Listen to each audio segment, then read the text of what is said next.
Live VNS top 10 headlines के प्रायोजक है इंदिरा डायग्नोस्टिक सेंटर, अखरी बाईपास चौराहा, वाराणसी।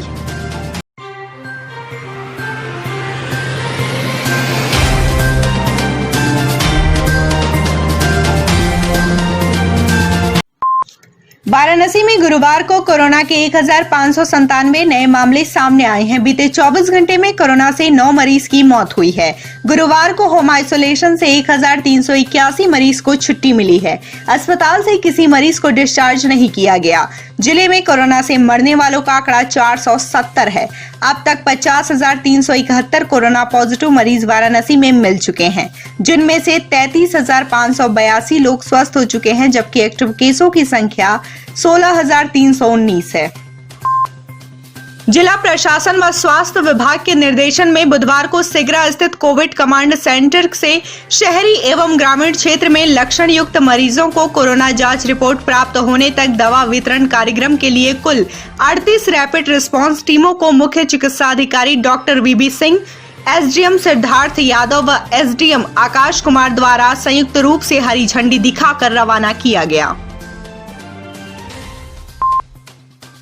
देश में लगातार बढ़ रहे कोरोना संक्रमण को देखते हुए होनहार युवा अपनी सूझबूझ और दिमाग से कुछ ऐसे आविष्कार कर रहे हैं जो लोगों में कोरोना संक्रमण को फैलने से रोकने में कुछ हद तक मददगार होगा। ऐसा ही एक आविष्कार वाराणसी के कंप्यूटर साइंस के होनहार छात्र उत्सव त्रिपाठी ने किया है। उत्सव ने एक ऐसी स्मार्ट वोटिंग मशीन तैयार की है जिसकी मदद से वोटिंग मशीन को बिना टच किए वोटर अपना वोट अपने चुनिंदा पार्टी को दे सकेंगे। इसके अलावा सभी पार्टियों के वोट इसमें अलग अलग मेमोरी डिस्प्ले में सुरक्षित सेव होंगे, जिससे अधिकारियों को वोट काउंटिंग करने में काफी कम समय लगेगा। जिले में कुछ दिनों से मृत व्यक्तियों के शव ले जाने की समस्या ज्यादा गंभीर हो गई है। कई ऐसे प्रकरण सामने आए हैं जिसमें मृतक के घर परिवार के लोग शव को शवदाह गृह तक नहीं ले जा पा रहे हैं और उन्हें ट्रांसपोर्ट करने की व्यवस्था स्वास्थ्य विभाग को करना पड़ रहा है। इस सब समस्याओं को देखते हुए जिलाधिकारी कौशल राज शर्मा ने निर्देशित किया है कि डेड बॉडी डिस्पोजल के लिए नई व्यवस्था कायम की जाए। जिलाधिकारी द्वारा इसके लिए एक समिति गठित की गई है। डेड बॉडी का निस्तारण तत्काल व परंपरा के अनुसार हो सके, इसके लिए 6 अधिकारियों की समिति बनाकर उन्हें उनके क्षेत्र का उत्तरदायित्व दिया गया है। पूरे जिले में लगातार ऑक्सीजन की कमी बनी हुई है। ऐसे में कोरोना मरीजों के सामने मौत का संकट मंडरा रहा है। ऐसे में सही समय पर पेशेंट को ऑक्सीजन सिलेंडर्स मुहैया हो सके, इसके लिए जिलाधिकारी कौशल राज शर्मा ने ऑक्सीजन रिफिलिंग के लिए नोडल अधिकारी नियुक्त किया है। असिस्टेंट कमिश्नर ड्रग केसी गुप्ता मोबाइल नंबर 95 32 15 64 12 को नियुक्ति दी गई है।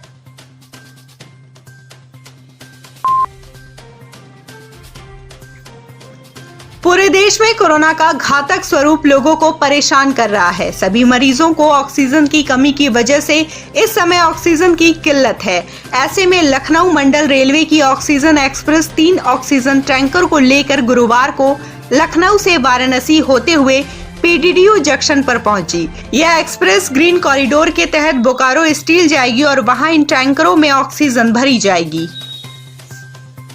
कोरोना महामारी में ऑक्सीजन की कमी हो जाने के कारण रेलवे प्रशासन द्वारा इसे लखनऊ से बोकारो पहुंचाने के लिए ऑक्सीजन की जो कमी है अस्पतालों में, वहाँ उस कमी को आपूर्ति को पूरी करने के लिए ये जा रहा है। कहाँ लेके जा रहे हैं? इसको हम गढ़वा लेके जा रहे हैं।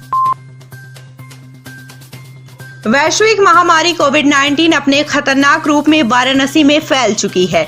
ग्रामीण और शहरी इलाकों के साथ साथ सरकारी दफ्तरों में भी कोरोना ने दस्तक दे दी है। बनारस के रजिस्ट्री कार्यालय के स्टेनो के संक्रमित होने के बाद कार्यालय में रजिस्ट्री करवाने वालों की आमद रफ्त कम हो गई है। इससे राजस्व को नुकसान हो रहा है। रजिस्ट्री ऑफिस के हमारे मैक्सिमम कर्मचारी और अधिकारी, रजिस्ट्रेशन अफसर कोरोना से पीड़ित हैं और सभी अभी ड्यूटी करके लौटे हुए हैं। इसके अतिरिक्त कोविड-19 में सबकी सेक्टर मजिस्ट्रेट के रूप में भी ड्यूटी लगी है और हमारे स्टोनो भी कोरोना पॉजिटिव हैं। डीआईजी साहब के स्टोनो भी कोरोना पॉजिटिव हैं और सब लोग जो है अपने को क्वारंटाइन किए हुए हैं। बहुत कम संख्या में हमारे कर्मचारी हैं जो ऑफिस खोल के आए हुए हैं।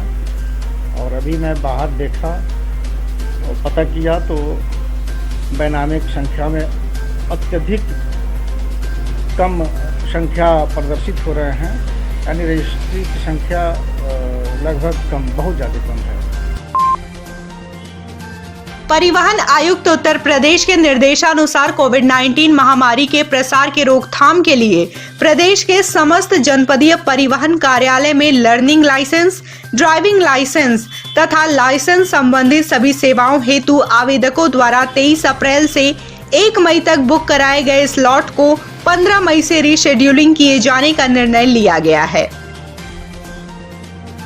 कोविड-19 की वजह से अभी जितने भी महामारी में इतनी बढ़ोतरी हो चुकी है कि इस वजह से एक आदेश आया हुआ है कि 23 अप्रैल से लेकर के 1 मई तक जितने भी आवेदकों ने आवेदन अपना किया हुआ था, स्लॉट बुक कराए हुए थे, उनको रीशेड्यूल करने का आदेश आया हुआ है। जिनका रीशेड्यूल करने का जो तिथि है वो 15 मई के बाद होगा वो, ठीक है। और उसके बाद 1 मई तक अभी सभी आवेदनों को निरस्त किया गया है। रीशेड्यूल हो जाने के बाद आवेदक अपना ऑनलाइन स्टेटस चेक कर लेंगे। जो डेट उनको मिला है वो डेट पे अपने आवेदन पत्र के साथ ऑफिस में आएंगे। कोविड-19 के बढ़ते संक्रमण को देखते हुए बीएलडब्ल्यू में टीकाकरण अभियान तेज कर दिया गया है। महाप्रबंधक अंजलि गोयल के मार्गदर्शन में बनारस रेल इंजन कारखाना द्वारा कोविड-19 के प्रसार की रोकथाम हेतु संकट की इस घड़ी में लगातार उच्च अधिकारियों के साथ दूरभाष के माध्यम से समीक्षा कर रही हैं। महाप्रबंधक के निर्देश पर बरेका में कोविड कंट्रोल रूम बनाया गया है, जिसके माध्यम से बरेका चिकित्सालय आवश्यक सहयोग दिया जा रहा है।